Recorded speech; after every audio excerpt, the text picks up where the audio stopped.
आणि म्हणून त्या उद्देशाने समता सैनिक दल सुरू झालं.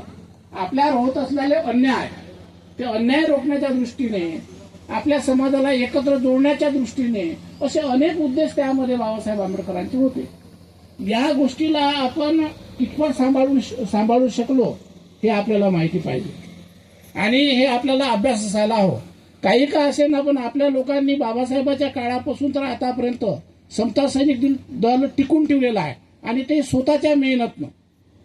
तसं जर चिंतन करायला गेलो तर कधी कधी पाहतो आपण की समता सैनिक दलाला मदत करणाऱ्या त्याच महिला, भिक्खू संघालाही मदत करणाऱ्या त्याच महिला, समता सैनिक दलाच्या सैनिक असलेल्या त्याच महिला, भिक्खू संघाच्या उपासिका असलेल्या त्याच महिला, रिपब्लिकन पार्टीत किंवा कोणा पार्टीत पुढे जाऊन बसणाऱ्या त्याच महिला, मतं देणाऱ्या त्याच महिला, किंवा प्रत्येक बौद्ध महासभा असो, आपलं कोणतं धार्मिक संघटन असो, BSP असो, सर्व ठिकाणी हाच वर्ग दिसतो आणि दान देणारा परमनंट हाच वर्ग आहे. आता जी लोक दान देतात ना, तेच लोक दान देणारे आहे.